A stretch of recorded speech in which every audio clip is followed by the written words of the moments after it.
How's it going, ladies and gentlemen? Joker Gamer YT here for Ireland. Since St. Patrick's Day is coming up, I thought we would react to a ghost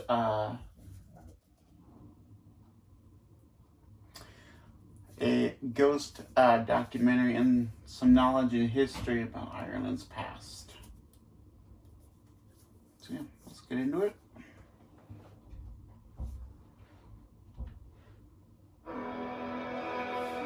Immersed in Ireland's timeless beauty is a dark history of magic, ritual, and primeval worship. Elemental forces from this ancient past come back as apparitions to wander amongst the living. And many of these restless souls are trapped in Ireland's castles. The spirits reach out from the beyond, lost phantoms that have become the castle ghosts of Ireland.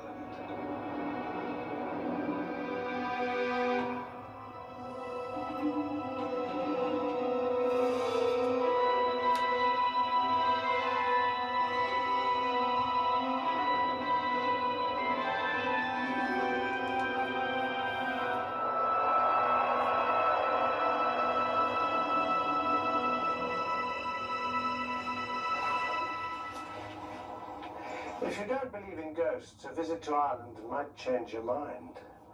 The Emerald Isle is filled with eerie occurrences and unexplained phenomena, which might make even the most skeptical among you pause for thought. But a word of warning. What you will see could disturb you. Alright, here we go.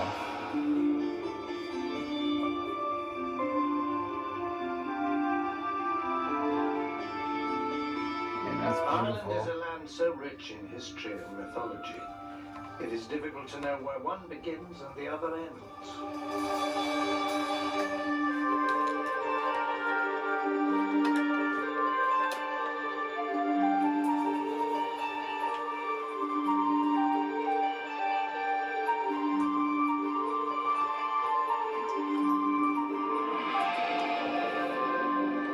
Among the sacred spots, burial mounds, and bewitched trees of Ireland, the spirit otherworld of the dead is as real as that of the living.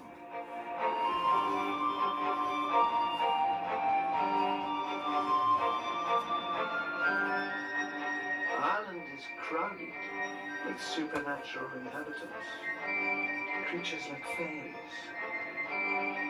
But here, fairies are not cartoon-like creatures with wings and magic wands. According to folklore, they can assume human characteristics and live side by side with mortals. If disturbed, fairies can be sinister and dangerous, exacting vicious revenge on humans. It is very bad luck to build on ground belonging to the fairies. Across Ireland, places known as fairy forts are left untouched by humans. These fairy dwellings often take the form of a ring of trees or a circle of stones. To build upon the forbidden sites would anger the fairies and result in misfortune and even death. Myth has it that angered fairies shoot poisoned darts at cattle and horses. They can transport men and women away from their loved ones into a dark fairyland. And most disturbing of all, they carry off human children, substituting changelings in their place. In Ireland, spirits and ghosts slip in and out of the living world, some to do good, others to do harm. And it is in Ireland's haunted castles that many of these ancient souls still dwell.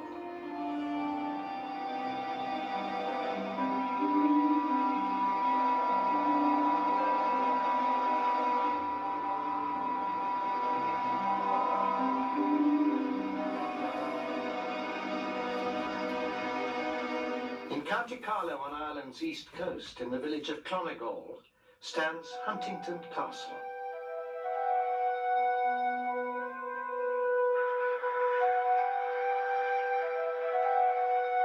God, that's beautiful.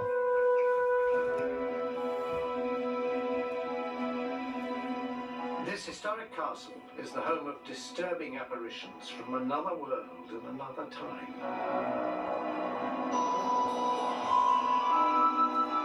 Druids. Druids were a type of Irish clan. As the stronghold of the Cavendish. Probably from a long, long time ago. There have been many changes of ownership, and the castle has been rebuilt and added to by each successive owner. At one time, an abbey stood here. Religion has always had a special place at Huntington. But something even older dwells at Huntington. A primeval psychic force from Ireland's deepest history. So powerful it radiates beyond the castle walls.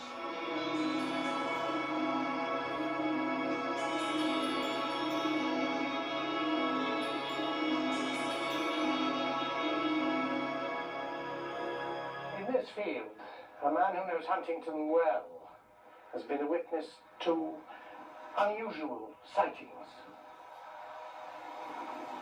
He says that he's repeatedly seen a group of men and women in the field, in long clothes, that they've been moving away across the field and that they have suddenly vanished.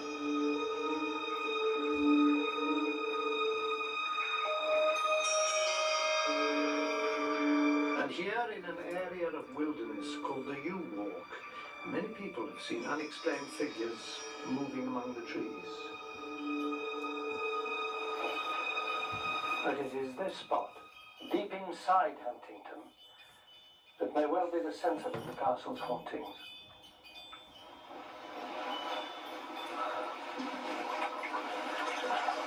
This ancient wellspring, 15 foot deep or so, is believed to be a sacred site and to possess magic power. It has never run dry, and it has provided the castle with a lifeline of water in times of siege. That's incredible.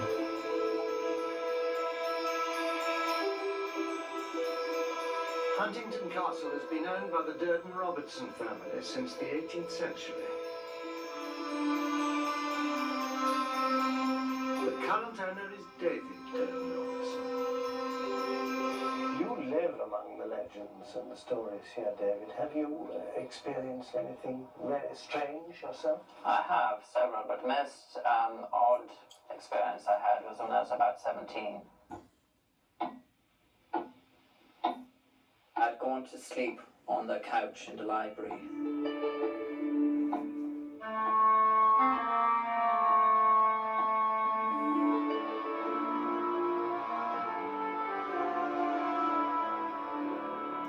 When I woke up, the room was quite bright, and the whole couch was almost sort of spinning around.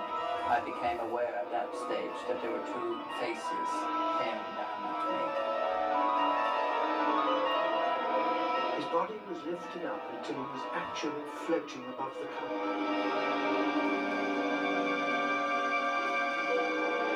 Well, it was the most extraordinary experience. They hadn't touched me, but they just looked down at me. It was as if I was in their power. David felt that time had stopped. As in a waking dream, he was able to observe his own body, but not control it. He was having what is known as an out-of-body experience. These vivid encounters with the apparitions which he describes attest to their existence. But the question remains, who are they and what do they want? The answer may lie deep in the cruel past of Ireland's history. The native inhabitants of Ireland were the Celts. And 1,500 years ago, a special priestly class of learned men lived among them. These people professed to have magic powers and a secret knowledge of the world. They were the Druids.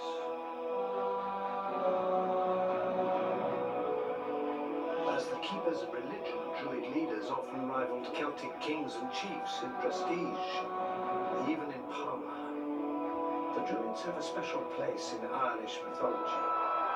For apart from their great learning, their extraordinary powers enabled them to act as intermediaries between gods and mortals. They were believed to be able, at a stroke, to create a mist, start fires at will, or bring down showers of blood. The Druids were held in awe for their wisdom, but they were also feared. Animals were regularly used in sacrifices, but to commune with the gods, Druids needed the most valuable and potent blood offering in the world: human sacrifice. The Druids picked fine young men and women who were ritually sacrificed as mates for the gods.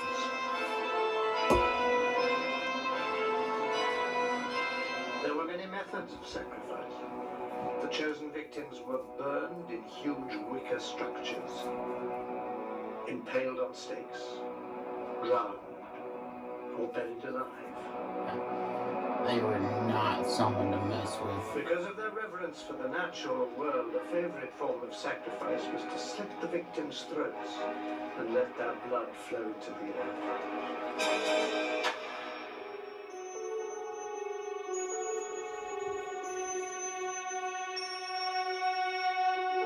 Is it possible the figures David saw looming over him were the ghosts of ancient Druids? Had they returned in search of a victim? Huntingdon Castle is in some way connected with these spirits of an earlier, darker time. Indeed, this mysterious sacred well in the core of the castle is called the Druid Well. It remains the castle's spiritual center, and may be the source of Druid visits into our modern world. The bloody events of over 1,500 years ago are still imprinted here, centers of energy, held in the atmosphere of Huntingdon's ancient walls. And perhaps the Druids will return here again from the beyond, hunting for victims to sacrifice to their pagan gods.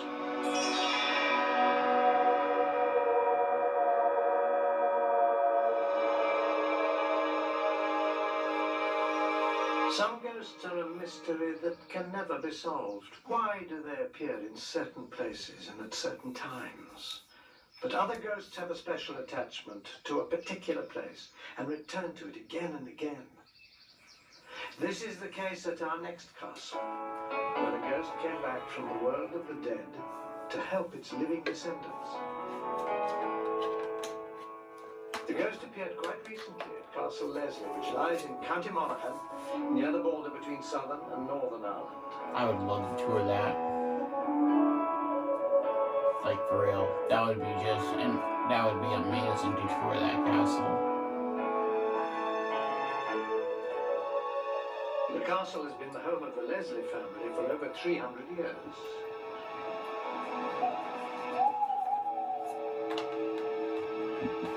In January 1996, Castle Leslie was invaded by paranormal activity and a series of identical sightings of an unexpected guest.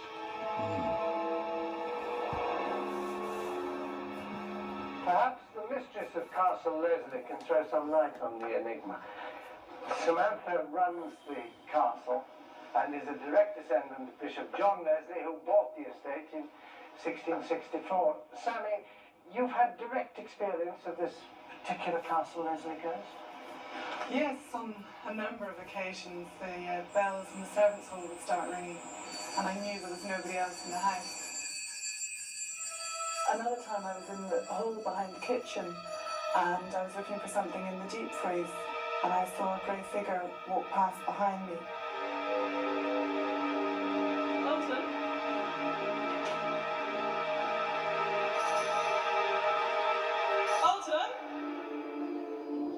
Sammy assumed it was Alton, her partner, and called out to him. He didn't answer. Alton! She then realized that it couldn't have been. He was out of the castle at the time. And then, over the next few months, supernatural activity fairly erupted at Leslie. Sammy was alone, cooking in the castle kitchen, when from behind her she heard a strange noise. A shower of orange things hit the wall beside her, and there was no one else in the room. That was frightening enough, but then another thing happened. Again, I'm thinking Sammy she's was got in the poltergeist kitchen. Quite activity. suddenly, the electric food mixer burst into life. Yep. And it wasn't even plugged in. What Sammy experienced was poltergeist activity, and its strange energy seemed to fill the house. But unlike most poltergeists, this spirit soon made its identity known.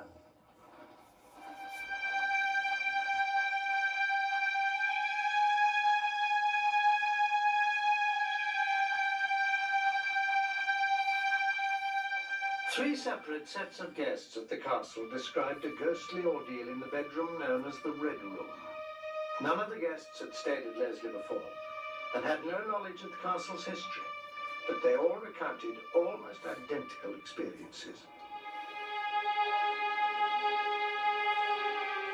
The first guest couple reported being woken in the middle of the night by a light in the room they described as soft daylight. Then through the light they saw a man standing over the chest of drawers. It appeared he was looking for something. Then the image and the light faded away. A few weeks later, another couple stayed at the castle. They slept here in the red bedroom. The next morning they described exactly the same thing as the previous couple. The strange light and the man in that corner of the room. But this time the guests experienced something more frightening. The figure moved over to the end of their bed. Facing the couple, he put his finger to his lips and softly whispered, "Shh," then disappeared.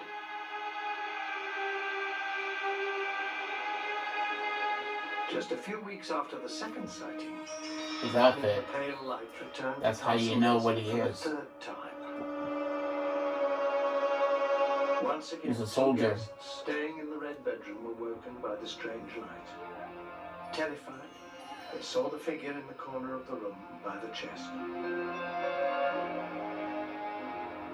But this time the man walked to the bed, held up a scroll of papers, and smiled. Transfixed by the apparition, the couple saw that across his forehead Also notice this. was a bloody wound. Who was this ghost, and why did he keep appearing at the castle? A reason may be found in Ireland's recent history. At the outbreak of World War I in 1914, Ireland's soldiers and reservists were immediately mobilized. By the end of the war, more than 200,000 Irishmen had served not only Ireland, but Great Britain, and many had given their lives.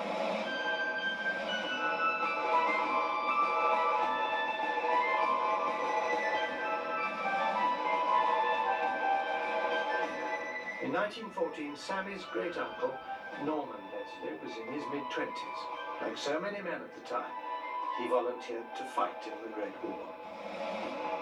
Norman was the son of Lady Leonie Leslie.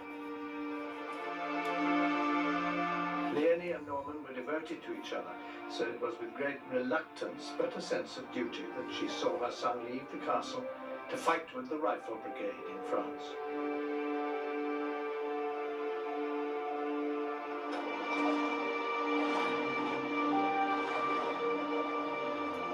Unfortunately, it turns sad. Weeks passed. The exact whereabouts of his regiment was secret, but Leonie wrote her son many letters, sending him news of Basically home because of the and enemy. to his safe return.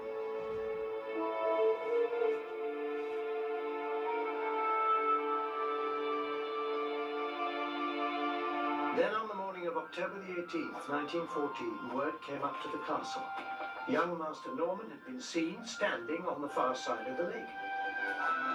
The gamekeeper who saw him ran to the castle to bring Lady Leonie the good news.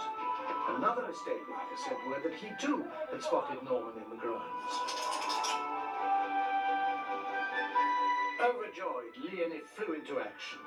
Norman's room was hurriedly prepared, and the servants made the castle ready to welcome the soldier home.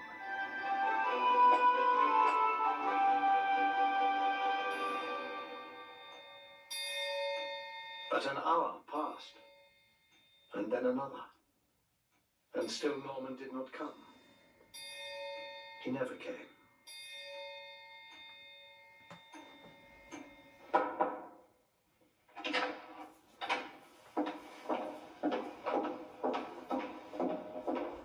A week later, a telegram arrived.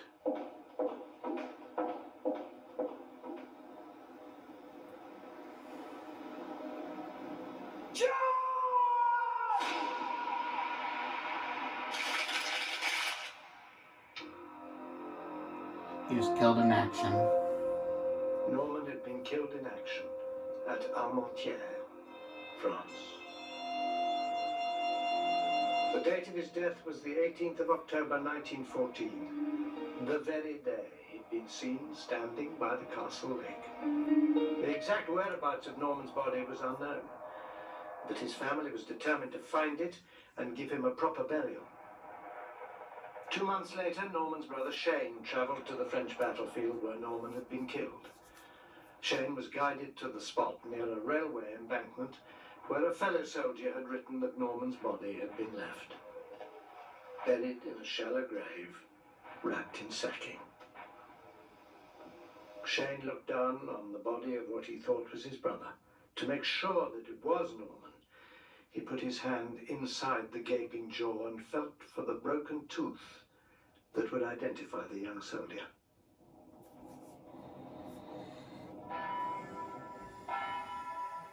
The remains were indeed Norman's. The painful task was completed when Norman's body was buried at a church nearby.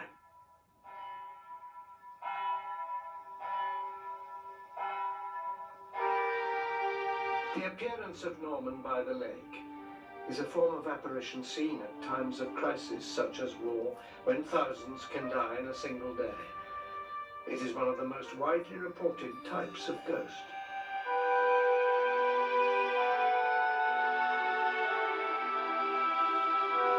It is as if at the very moment of crisis or death, while the spirit is not yet released from earthly bonds, a telepathic connection creates a spontaneous image of the individual.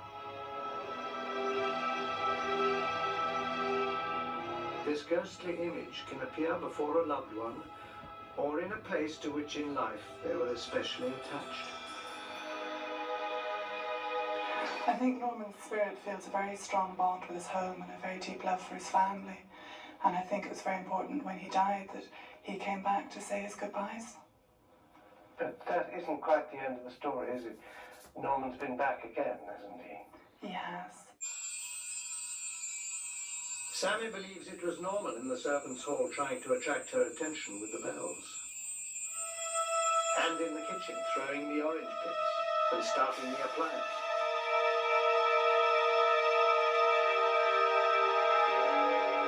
Of course, the red room was Norman's bedroom. Who else could the ghost have been? True. The papers Norman's ghost held up.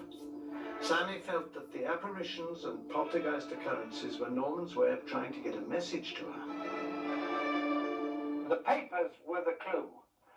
For many years, the Leslie family had been in conflict over the inheritance of the estate. Sammy had searched for an important document which she hoped would solve their problems. But her efforts to find it had proved fruitless, and eventually she gave up. After Norman's ghost was sighted holding the scroll of papers, Sammy was prompted to search for the documents again in the castle vaults.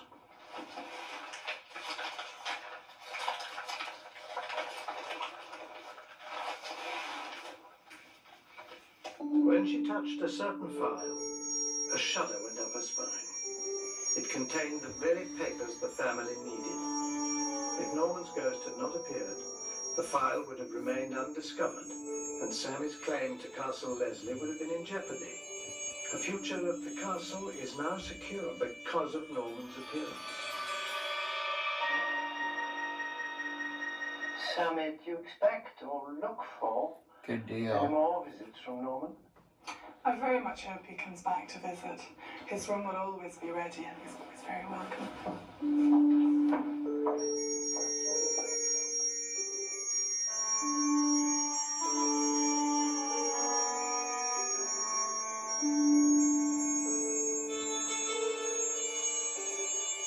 He's one hell of an awesome person. Ghosts manifest themselves in What an many awesome different person. ways. Some are figures as solid as a living person. Others bear little resemblance to the human form. Poltergeist hauntings, such as those at Castle Leslie, can be the most disturbing ghost experience. Inanimate objects suddenly erupt in violent motion to disrupt the peaceful routine of the living.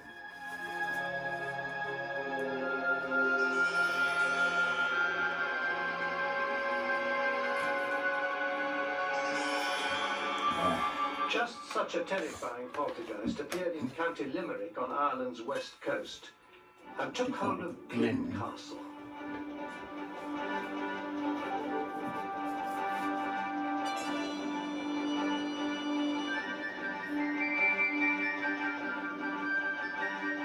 Situated on the banks of the River Shannon, Glynn Castle dates from the 14th century and is home to the Knight of Glynn.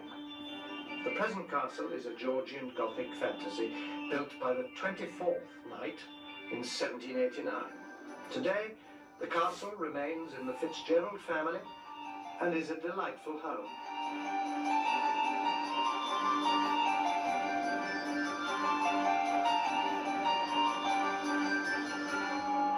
But it was here on a night in 1991 that two of the castle's loyal workers were subjected to a traumatic ordeal.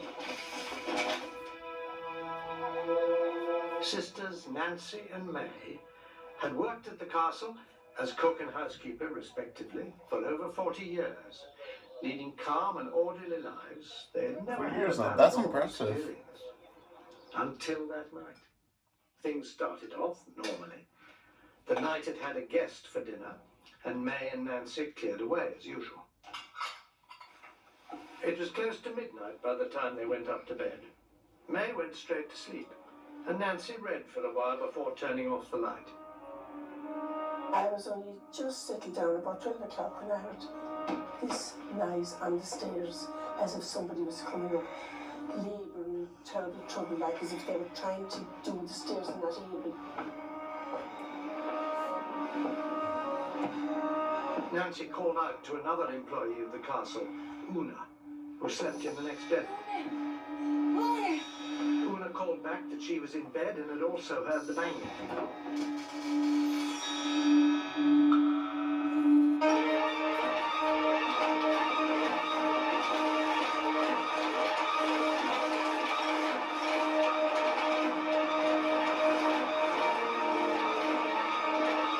Oh my gosh. That is. Nancy finally crossed the landing in the dark and put her hand to the right switch. As soon as she pressed it, everything went quiet.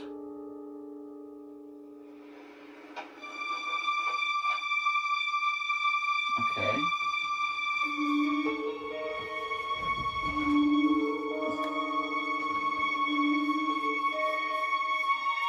This is the staircase where the noise was coming from. And the room, which, Right in there. that's the room where you were sleeping. Yes, I was sleeping. And I would never again in my whole life want the same experience. I don't blame them. Holy cow. It was desperate. May and Nancy had spent their working lives in the castle, but they had no idea who or what the poltergeist was. Perhaps another haunting at the castle holds the explanation.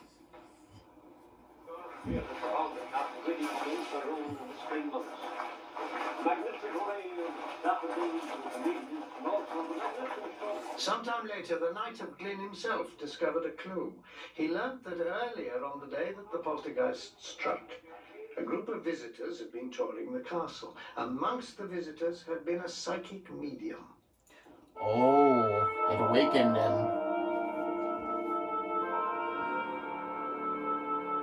The psychic medium Although the medium awakened entered castle the beyond ghost, visit, or the poltergeist. could her presence have unwittingly unlocked the violent energy of this most unhappy ghost? It did.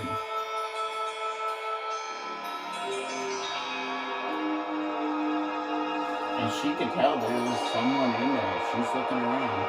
She knows.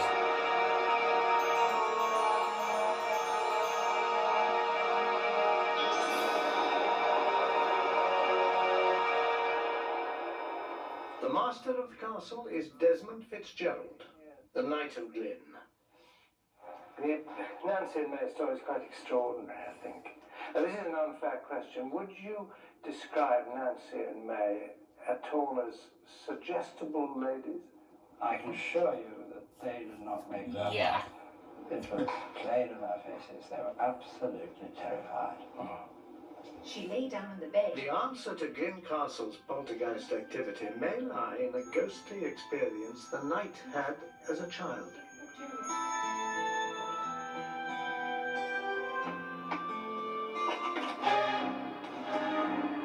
A frayed rope hung in midair. The eerie sight filled the young boy with dread. There's nothing there. But when he returned to the hall to show the mysterious rope to his mother, it had disappeared. It's a phantom rope.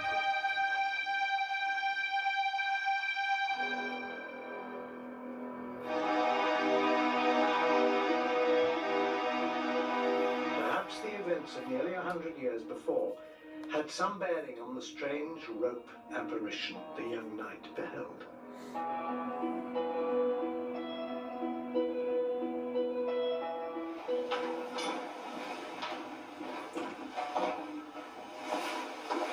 In 1867, the castle was undergoing decoration.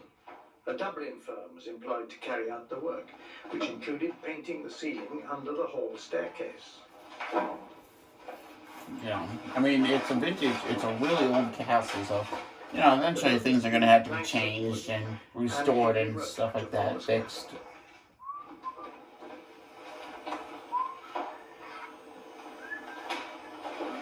A tragedy struck. Without warning, one of the ropes supporting the planks of wood gave way. The builder painting the ceiling was unable to save himself. He died. Was the rope that the young knight saw all those years later the one that had broken and caused the accident?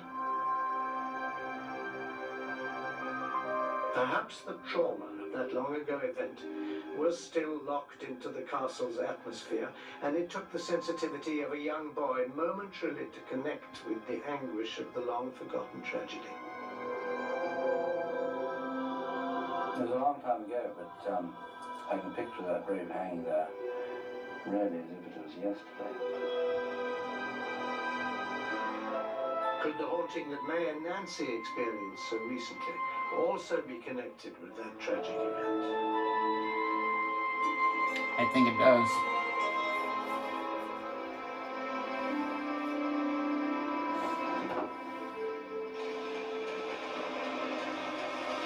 Ghosts of inanimate objects like Glyn's rope are not unique. The strength and intensity of the image may in part be due to the degree of psychic receptiveness of the person present, who seems momentarily to release the ghostly energy.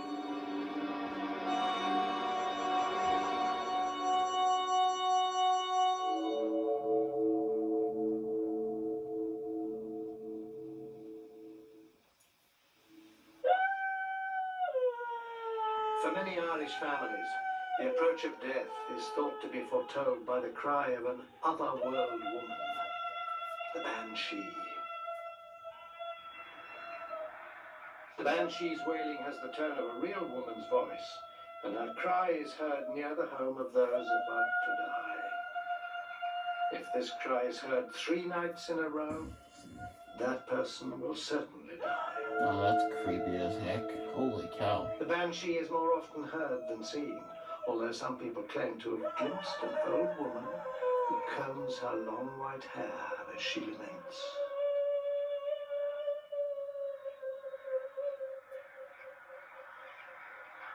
I think that's actually true. In whatever form ghosts manifest themselves, none is more terrifying than what is called the elemental. This castle, I believe, is one of the castles that Sam and Colby visited in their video. This is one of the most haunted castles in Ireland. County Offaly, where it inhabits Leap Castle.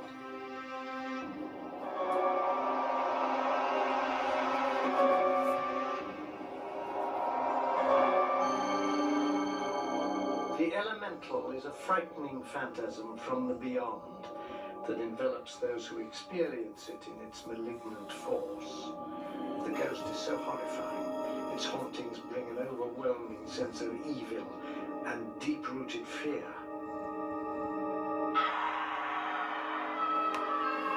And in one remarkable recorded instance, a witness had an intimate experience with this horrifying apparition. She felt the touch of the appalling thing, known at Leap as It. Built in the 14th century, Leap is said to be the most haunted castle in Ireland, as if the very stones were rejecting human habitation. The castle lay in ruins for years. Tall and lonely, the fortress had a ghostly reputation so strong that local people avoided it at night. Completely gutted by fire, Leap was boarded up, its gates padlocked for over 70 years. But from across the fields late at night, locals would describe seeing the windows at the top of the castle light up for a few seconds, as if many candles had been brought into the room. When the elemental haunts the castle, the temperature suddenly falls. There is a suffocating, sickly sweet odor and an overwhelming sense of dread.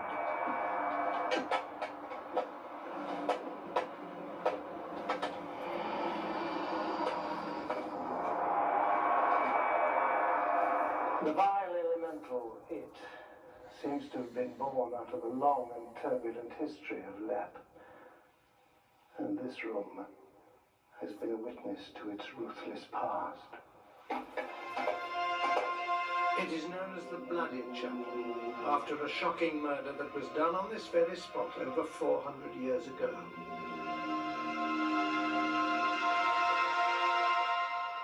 Leap was then a stronghold of the original owners, the powerful O'Carroll family. They were Irish princes, chieftains of the area. Leap was an impregnable fortress, impervious to ferocious attack. But within the O'Carroll family itself, murderous treachery arose. On the death of the chieftain Rooney O'Carroll in 1532, a fierce rivalry for the leadership erupted among the family. Brother opposed brother in a bitter contest for power. One brother was a priest, his opponent another brother named Tig. One night in the castle chapel, the O'Carroll priest was saying mass for a group of his family.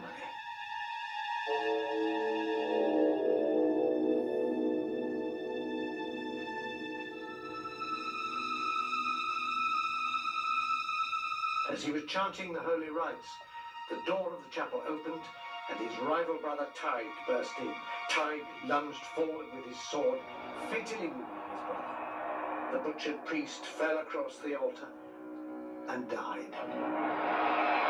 The heinous act of brother killing brother and the blasphemy of a sacred mass cut short by evil sent an echo of misery ringing round the walls of Leap Castle.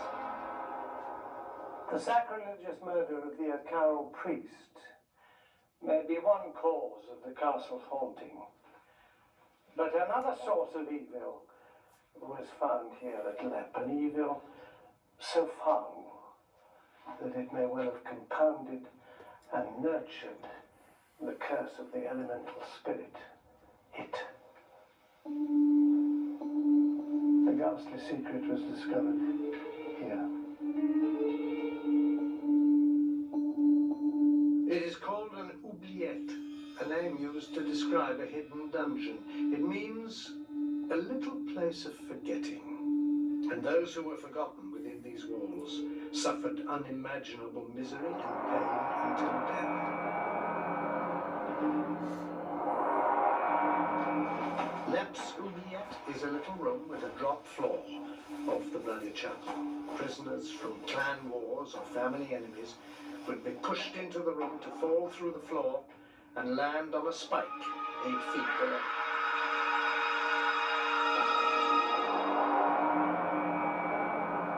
Prisoners not lucky enough to die quickly on the spike faced gradual starvation in a doorless room, while the sound of merriment and the aroma of food drifted up from the rooms below.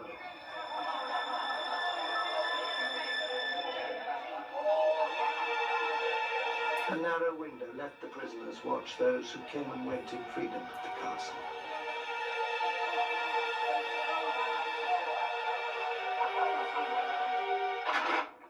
At the turn of the last century, workers were given the task of clearing the oubliette.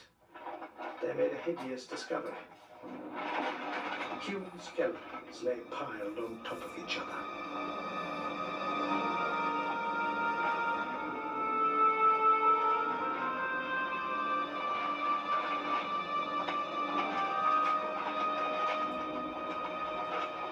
Three cartloads of bones were removed. Another chilling thought. Among the bones, the workmen found this pocket watch, manufactured in the 1840s. Was the dungeon still in use then? It was shortly after the gruesome discovery within Lepp's oubliette that a psychic disturbance caused the elemental it to emerge. In 1659, the ownership of Lepp Castle passed in marriage from the O'Carroll family to an English family, the Darbys. In the possession of the Darbys, Lepp became a family home.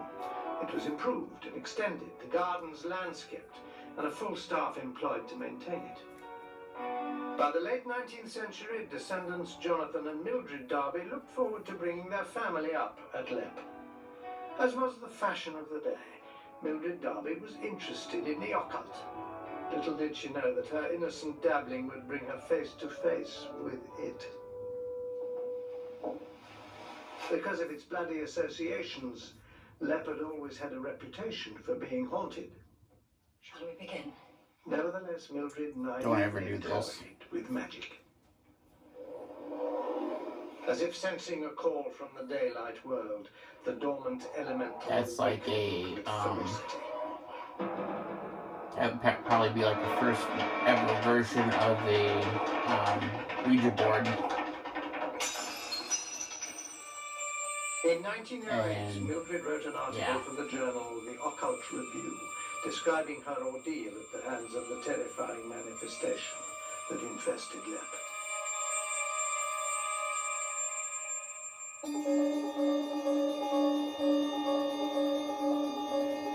I was standing in the gallery, looking down to the main hall, when I felt somebody put a hand on my shoulder. The thing was about the size of a sheep. Thin, gaunt, and shadowy in parts. Its face was human, or to be more accurate, inhuman in its violence. Its lustreless eyes, which seemed half decomposed in black cavities, stared into mine. The horrible smell, which had before offended my nostrils only 100 times more intensified, came up into my face, chilling me with a deadly nausea. It was the smell of a decomposing corpse. The elemental it primitive ghost. It is a manifestation which is believed to occur mainly in country areas and to attach itself to a particular place. It is often malevolent and terrifying, and it is unpredictable. Why did this elemental inhabit Lepp? Could it have been the combined horrors of the Bloody O'Carroll murder and all those lost, dead souls walled up in the oubliette, drifting in despair to death?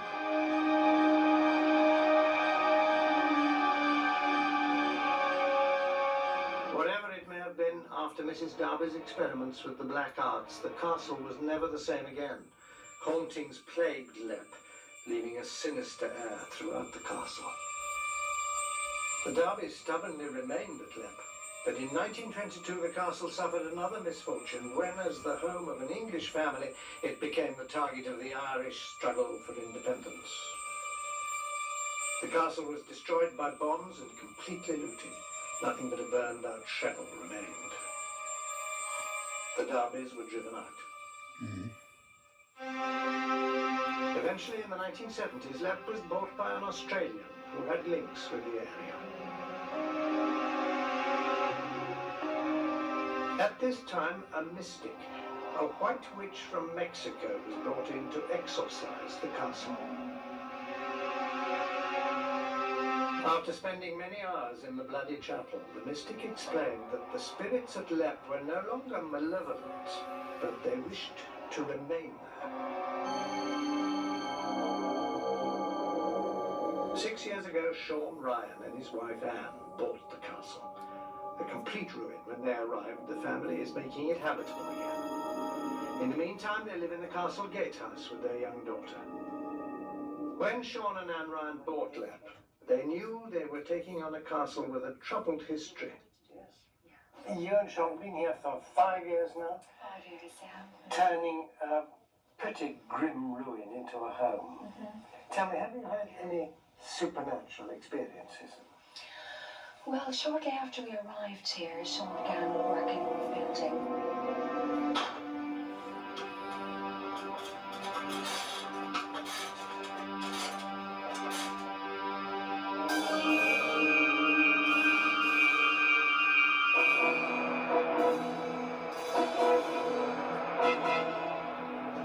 Unfortunate accident, and he broke his kneecap, which actually had to be removed, and it set us back about a year with the work. I know that feeling. When the kneecap repaired, he started to work again.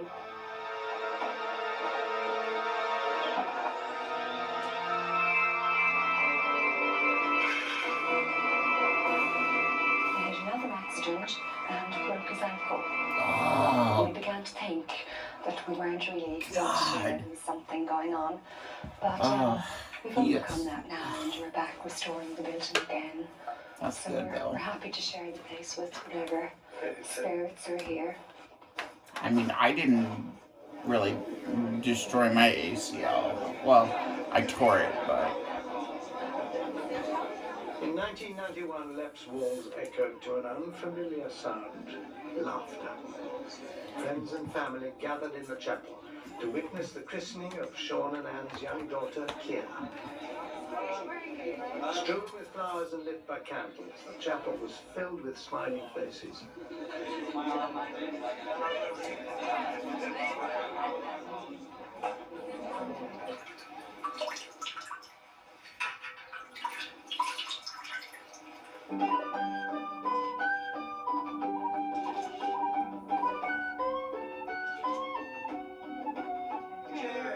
We had a marvellous day, all our friends, and great atmosphere, so we think we've laid to rest anything that might have happened previously.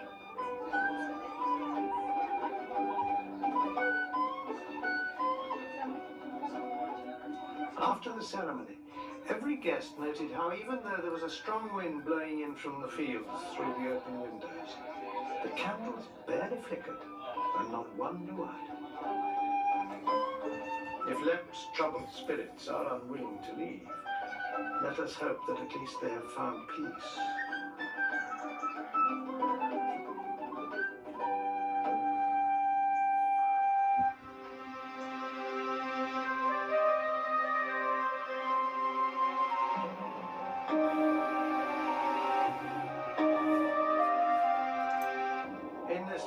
where so much is attributed to myth and legend, the castle ghosts we have encountered remind us that not all mysterious events belong in storybooks.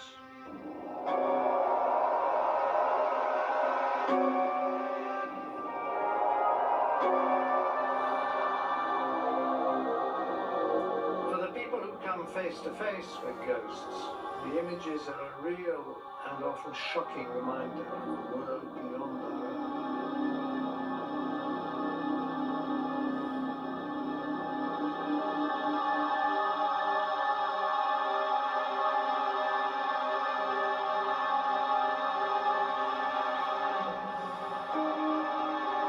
In Ireland's castles, it is as if spirits from thousands of years ago reach out to touch us. The sorcery of an ancient people casts a spell over the living. Spontaneous manifestations assault the senses with their intensity. The anguish of violent death leaves a grim influence.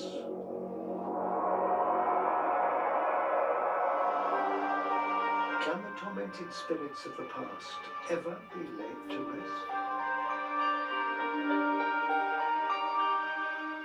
In mystical Ireland, where the fairies can weave a web to catch mortals, who can say for sure? If you think you're the sort of person who will never see a ghost, think again.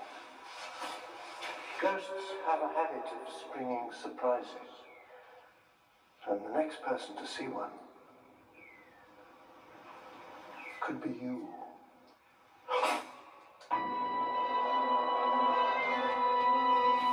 Well,